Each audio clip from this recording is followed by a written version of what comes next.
23 గుంటల్లో 3 బోర్లు ఫెయిల్యూరు. మా సర్వేతో సక్సెస్ పొందినటువంటి రైతు గోపు శేఖర్ గారండి. హాయ్ అండి, నేను మీ డాక్టర్ హరి, తెలంగాణ భూగర్భ జల శాఖలో రిజిస్టర్డ్ హైడ్రోజియాలజిస్ట్ పనిచేస్తూ ఉన్నానండి. ఈ 23 గుంటల్లో నేను రీసెంట్గా అయితే సర్వే చేయడం జరిగిందండి గోపు శేఖర్ గారికి. ఈ గోపు శేఖర్ గారి లొకేషన్ విలేజ్ వచ్చేసి పులస అనే గ్రామం అండి. ఇది జగిత్యాల మండల్ అండ్ జగిత్యాల జిల్లాలో ఇక్కడ అగ్రికల్చర్ యూనివర్సిటీ పేరుగాంచినటువంటి కంపల్సరీ ఒక మంచి సైంటిస్ట్ ద్వారా సర్వే చేయించుకోవాలనే ఉద్దేశంతో నన్ను పిలుచుకోవడం జరిగిందండి. పోయి శేఖర్ గారికి నేను సర్వే చేయడం జరిగిందండి. చూడండి, దాదాపు ఈ 23 గుంటల్లో నేను డీటెయిల్ గా నా దగ్గర ఉన్నటువంటి అడ్వాన్స్డ్ టెక్నాలజీ ద్వారా మరియు నాకుండే రీసెర్చ్ ఎక్స్పీరియన్స్ ద్వారా సర్వే చేయడం అయితే జరిగిందండి.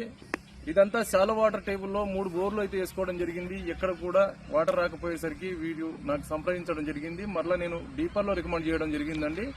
డీపర్ అంటే 280 ఫీట్ల తర్వాత మాత్రమే నీళ్లు వస్తాయని చెప్పేసి నేను చెప్పడం జరిగిందండి. ఎందుకంటే ఇక్కడంతా జియాలజికల్ ఫార్మేషన్ కంప్లీట్ ఇది బ్లాక్ సాయిల్ అండి, బ్లాక్ కాటన్ సాయిల్.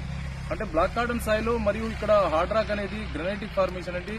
ఇక్కడ పొరాసిటీ అండ్ పర్మిబిలిటీ తక్కువ ఉండటం వల్ల వాటర్ డిపాజిషన్ అనేది తక్కువ ఉంటుంది.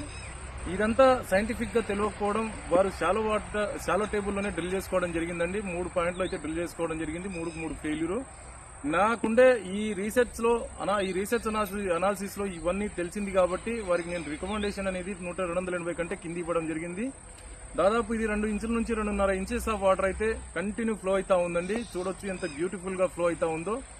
అంటే ఇక్కడ గమనించాల్సిన అంశం ఏమిటంటే రైతు మిత్రులారా, ఒక మంచి జియాలజిస్టును అంటే చదువుకున్నటువంటి వ్యక్తులను పిలిపించుకుంటే అక్కడ పొరాసిటీ ఏంటి, పర్మిబిలిటీ ఏంటి, జియాలజికల్ ఫార్మేషన్ ఏంటి, హైడ్రోజియాలజికల్ కండిషన్ ఏంటి, ఆ ఫార్మేషన్ లో ఏ రకంగా పాయింట్ ఇవ్వాలి, ఆ హైడ్రోజియాలజికల్ కండిషన్ ప్రాపర్ గా ఉందా లేదని చెక్ చేసుకున్న తర్వాతే పాయింట్ ఇచ్చే ప్రయత్నం చేస్తారండి. చూడండి, ఈ రైతు 23 గుంటల్లో 3 బోర్లు ఫెయిల్ అయిందని నేను బాధపడుకుంటూ తర్వాత మమ్మల్ని సంప్రదించి సక్సెస్ పొందడం జరిగిందండి. చాలా సంతోషంగా అయితే ఈ వీడియోని పెట్టడం జరిగింది. సో ఈ గోపు శేఖర్ గారు అయితే సంతోషంగా ఉన్నారండి. ఈ శేఖర్ గారిలా మాదిరిగానే రైతులు మెరుగిన మంచి రిజల్ట్ పొందాలని చెప్పేసి నేను మనసారా కోరుకుంటా ఉన్నానండి. So thank you.